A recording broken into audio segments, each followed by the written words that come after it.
Well, if you're joining us in reading through the 60-day reading plan, today's reading is James 1, 1 through 8, and I encourage you to read that passage.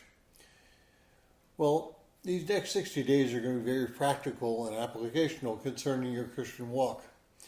James, Peter, and Jude all wrote to encourage Christians in their daily walk with Christ, and while there is a significant amount of theology in these letters, the focus is mainly on practical Christian living.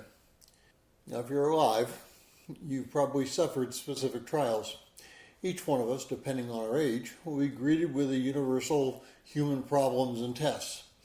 In addition to that, each one of us goes through tests that are focused specifically on aspects of our lives. As believers, we have a responsibility to recognize that these trials are opportunities for us to grow closer to God. So, what is the purpose of a trial? Why do we have certain ones and others seem to escape unharmed? And frankly, it all comes down to how we need to change in our walk with Christ.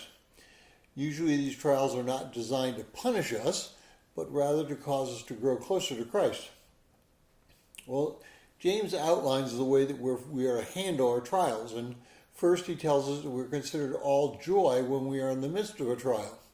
Now he's not suggesting some kind of masochistic way of thinking that we would say, oh boy, I'm going to get to go through another trial. What he is saying is that we are to recognize that the trial has been placed there so that we might grow in Christ, and that's our ultimate goal. Secondly, we need to know that our trials of our faith produce endurance. And just what is endurance?